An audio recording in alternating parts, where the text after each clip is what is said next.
Welcome, everybody. It's 4:03. This is the Christa McAuliffe PTO first virtual PTO General Meeting. Thank you so much. Thank you, everyone, for being here. Special thank you to Mr. Berman and Ms. Courtney Bishop for coming on here and seeing what we have. We don't really have much of an agenda. We're just going to touch base and go on some things about what's happening with us.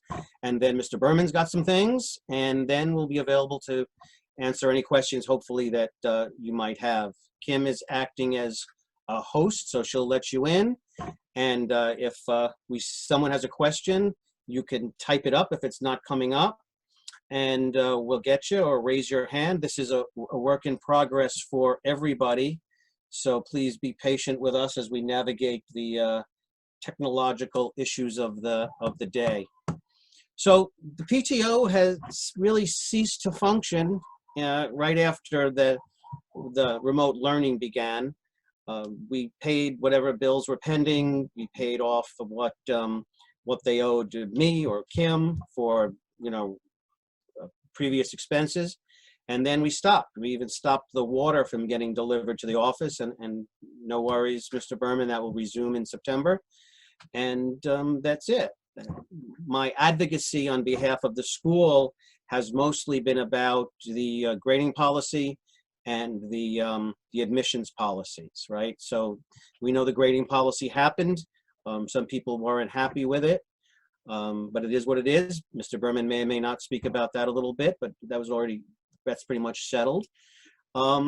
Next up is the admission policies. It affects both incoming students to our school who are presently fourth graders and who hope to apply here next year. And it also applies to our seventh graders for screened high schools. And, it is the recommendation of me as your PTO, and it is a recommendation of me as a CEC, an individual CEC member, and also as a co-founder of Place New York City, that some objective criteria be put into place for these screened high schools and these screened middle schools. You may or may not know there was a lot of pushback against that. Individuals want to do away with all screens. Individuals want to doing away with all gifted and talented programs. And it's my belief, and the belief of some of the people I'm working with, is that they're going to be using this pandemic as an opportunity to do so. So again, I'm working on your behalf. I'll be happy to answer any questions if you have them along that.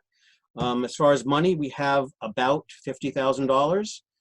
Everything is in place until October 31st of next year. Our titles and our offices, we remain in place until then. We will have some kind of an election for SLT as well as for open PTO slots, and all PTO slots for that matter, in the September or October of next year. So that means any incoming sixth graders will be able to run if they so choose. So, really, that's all I have. Does anybody else have anything for me before we go to Mr. Berman? And we could tag team after that.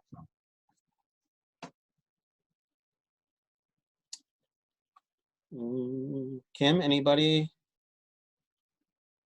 raising their hand, Kim? Just a second. I'm just looking to see if there's anything in the chat. I don't have any questions yet. Okay. So you could use all of these different tools. You could use the chat tool. You can use the raise your hand tool, or you can just go like this. There's not a lot of cameras on. Not a lot of cameras on. Okay. All right then. So then, Mr. Berman, take it away. Okay. Well, thank you, Mr. Labella, and good afternoon, everyone. It's great to see those of you who I can see and hear from you. If you want to share anything, as Mr. Labella said, you can use the chat or the microphone or the camera or whatever you like. But I do hope that you're all well. For all of our moms, I hope you had a great Mother's Day this past Sunday. I know everything seems a little odd and strange now, but I hope you're faring well. I hope that the interactions that your children and you are having with school have become a good part of your day and a good part of your lives. And you know, I know our teachers are working hard to provide great instruction given this really challenging situations that we have. And I know your children are working really hard too, despite lots of obstacles that they have, not the least of which is being an adolescent. That's hard enough as it is, let alone being, you know, quarantined from your friends and social life and all the things that are really, really important to people, but especially important to adolescents as they're growing and developing and learning, you know, how to interact with the world around them. So it's been a real challenge. I'm proud of our teachers. I'm proud of our students. I think they've done just a terrific job, again, in the face of adversity. Of course, you know, there are things that could be better. There are things that we could do better. And just as always, we work to do better at those things. I'm looking forward to getting some more feedback from the survey that the students and the parents took from the city to sort of glean some more insights into, you know, how we're doing and if what we're doing is effective and working. And again, I know we can't please everyone all the time, but we try and do the best we can, really with the thoughts of doing the best things that we can for the kids, being, you know, flexible, being understanding, and just really being able to have children continue to succeed in the face of adversity. So I'll talk a little bit about that in terms of children succeeding. Hopefully you'll get the opportunity to speak to some of your child's teachers this week during parent-teacher conferences about how well they're succeeding. Perhaps if they're struggling a little bit in some areas, what those areas might be and how to help them a little bit. But I do hope that you've had the opportunity to make some appointments by emailing your child's teachers for parent-teacher conferences. If you're not able to do it this week, it's okay. Just email the teachers. They'll work with you at a time that works well. That works well for you. I'll talk a little bit about grades. There are really three different, well, there are a lot of different things that we can talk about when we talk about grades, but there are three basic categories that I'm thinking about right now. I'm thinking about third quarter grades, fourth quarter grades, and final grades. Now, of course, there are grades that the children get through their assignments, through tests and quizzes and things like that. And our teachers and assistant principals have worked to reformulate the grading policies for remote learning for the individual subjects. So, for example, for a class that is not currently offering a lot of homework because they're doing a lot of different kinds of activities, well, then it doesn't make sense to include, for example, 30 or 40% of grades homework if they're not doing that. So they've reformulated those to make more sense to the work that they're doing, really with the goal of helping the children, giving them the benefit of the doubt. We really want to see them succeed because we know how hard they're working. And the last thing that we're in the business of is hurting children. We only want to help them. So and I know our teachers really want to.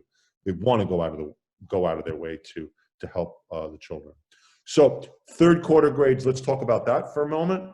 Third quarter grades, those are grades that cover the time period from around January to the middle of March, right before remote learning started.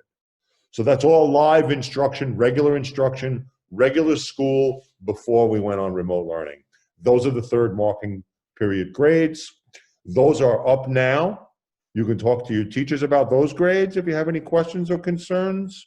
Those are there now, and those represent, again, that time period from January until the point right before we went on remote learning. It just happened to work out that we had these discrete marking periods, and they fell in a way that made sense where we could then take the fourth marking period, which started around March 17th when we went on remote learning, and that fourth marking period will cover that time from March 17th until the end of the school year. Those grades will be reported on report cards as numbers, just like any other grade, okay? So those will be the fourth marking period grades. So the third marking period grades are in. The fourth marking period grades, those are the grades that children are working on now. And those will be a number from 55, 65 up to 100, right? Just like normal. The change now are in the final grades. And I just received some clarity yesterday from the district office on that, which is currently children will receive one of 3 grades as their final grade for the year. That's the grade that will appear on their transcripts.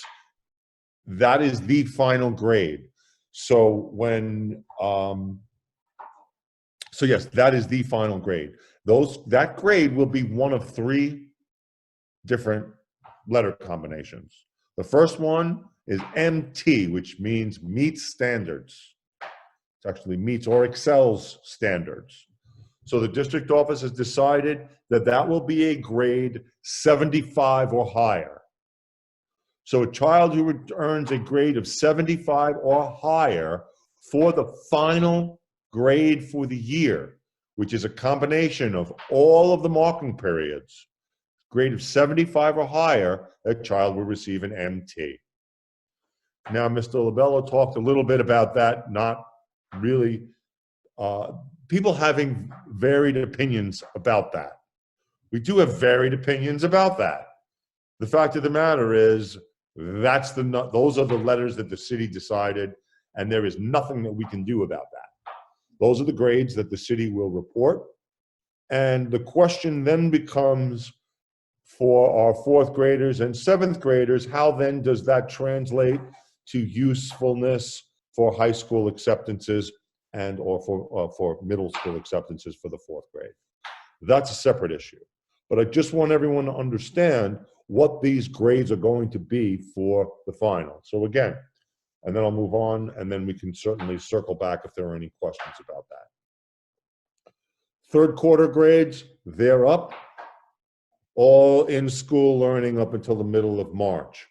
4th grade, children are working on those now. Those will be reported as a number from 0 to 100 on the 4th quarter. The final grade will be either MT, meets, 75 to 100. N for needs improvement, that's a 65 to a 74.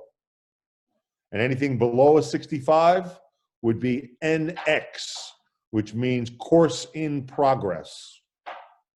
There are no failing grades. Okay. So MT, 75 to 100. N like Nancy, needs improvement from 65 to 74. And then below 65, NX, which means course in progress, incomplete, and so forth. Just looking over at the chat, how will you receive report cards? You can go on your NY, I don't want to confuse them because the city in their infinite wisdom called these things 2 very different names. There's NYC schools and my schools, right? So my schools or NY schools. It's the NYC schools account. That's where you find your grades. The My Schools account, that's for admissions and enrollment and things like that. So your NYC schools account, that's where you can find those report card grades. Okay. Well, I guess, why don't I pause for a moment if there are any questions about grades or parent-teacher conferences, anything related to that. Oh, thank you for posting that. Oh, my student now. Oh I guess. All right, well, let me move on, and then we can certainly come back. Budgets. I hear not good things about school budgets. I don't really know. We don't have our budget yet for next year. I don't expect to get that budget yet, and probably until the middle of June, maybe even later, although I do expect to get it before July 1st. We've never gotten it after that. I know the city's counting on a lot of money from the federal government to make up some of the shortfalls, and there will be many shortfalls. We are planning and programming our school just as if we're going to have a regular opening. I don't know that we'll have a regular opening. I don't have a crystal ball. I know as much about it as you do. Really, principals are some of the last people to find out about what's going on with the Department of Education. And I don't say that with any sarcasm at all.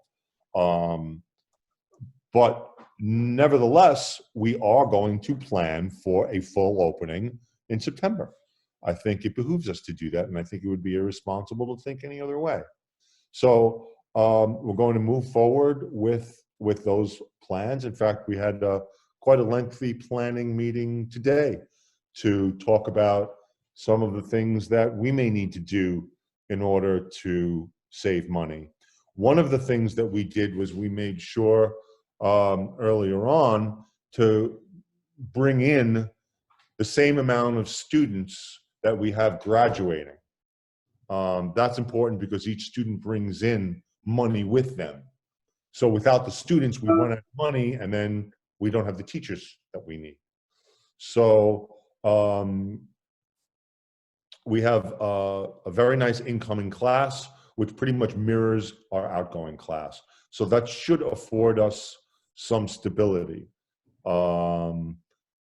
I do hope that our city planners are judicious in where they choose to cut the money from. And I hope that it doesn't come directly from the schools. I think there are a lot of places that money can be cut from. And sometimes perhaps the city and the chancellor and the mayor need to hear from parents where some of that money needs to be coming from. And it needs to not be from schools and not from teachers. I know one of the questions that was submitted was about an orientation for our incoming students. Mr. LaBella was wise enough to record and kind enough to post the the orientation presentation that I gave a couple of years ago on our website. So that's actually a pretty good presentation, and it pretty much does cover everything that we would cover with orientation. So that's already available for families. The other thing we're currently working on are the documents that we'll be sending home to all of the families, in particular documents for choosing their elective courses for band, for theater, for chorus, where available. We're looking for a mechanism, and I think we've already got that set up for children to be able to submit auditions if they like. And so we'll be setting up all of those classes based on children's preferences. So we'll be asking our incoming students what their preferences are for band, chorus, and or theater. Scientific research does not have a chorus, as you may know. So those are the plans for orientation. For graduation for next year, we're working on something. It's very, very hard. We don't really know what we're going to do yet to honor our graduates in June, if we're even able to do anything in June for our graduates. I know that we're talking about compiling perhaps a video for them, some recordings. I know each academy is working on awards for our seniors to at least create some normalcy there. We definitely do plan to have our graduates back to school hopefully at the end of August, when the DOE opens up our school, we can have them back for a celebration, if not a graduation, a celebration of their graduation. It'll be a time when they can perhaps do their autograph books, return textbooks, get their materials and things that are left in the school. And I know there are some questions about that, and I'll talk about that in a general sense too. But we are looking at things to do for our graduates.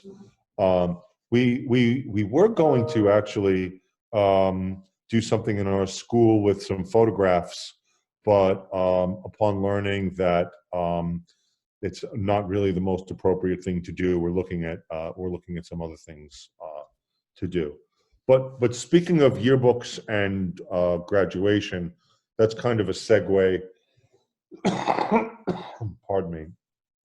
It's kind of a segue into the next thing that I can talk about, which are families are owed some money for things that they gave money for that we didn't actually do, whether it be a trip or things like graduation dues, things like that. So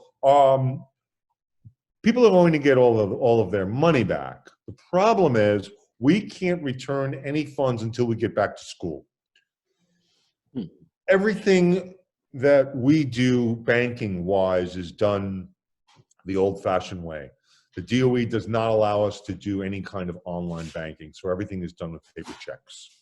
So all of those documents and everything like that is back at school. So as soon as school is opened up and we can go back, we will start to process all of the refunds. Now, what do we plan on refunding? We plan on refunding everything, to tell you the truth. So there was $150 that seniors paid for graduation dues. What we'd like to do is a large portion of that was for the venue. That is obviously going to be returned. Another part of that is for the yearbook. Our school is going to buy the yearbook for all of our 8th graders. So we're going to be returning all of the money to the families, and we'll use some of the money that we have this year that we will be unable to spend on anything else. And so rather than just give it back, thank you, rather than just give it back to the city and it can go somewhere else, we're going to use some of that money for that. And we also want to do some other nice things for our seniors, perhaps get them a nice sweatshirt as well. Trip money, of course, we didn't go on the trips. We've got all of our deposits back. That will be returned to you. The only thing that's not being returned, and unfortunately, this is out of our control, there was an overnight trip to California. The payments were made directly to the vendor, and the vendor is only returning 80% of those funds. And that is very unfortunate. And I've already begun the conversations with the Department of Education so that is not a vendor that we will be using in the future. Mr. LaBella, did you have something you wanted to? I did. I first wanted to shout out and thank Mr. Berman for going above and beyond and getting everybody the money back that he could. That $150 means a lot to a lot of people, and that he's going to provide the yearbook to us and T-shirts, I believe, did you say? Or no? Sweatshirts. Sweatshirts, yes. That's all on Mr. Berman's largesse, and we want to thank him for that. We also have spoken about some kind of reunion in the fall. Mr. Berman asked if the PTO could fund some kind of breakfast. That is already budgeted. We had senior breakfast money already budgeted. So because of our budget and everything goes to October 31st, we could do that easily.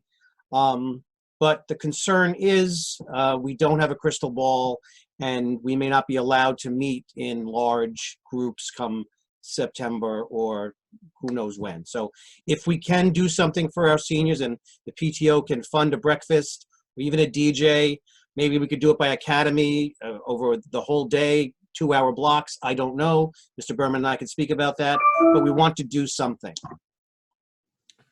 And yes, and I do want to be cognizant. I'm looking at the meeting time here, and I don't want to take up all the time, but just to sort of close on what I was going to say, and as far as returning to school, we cannot return to school until the Department of Education opens up school.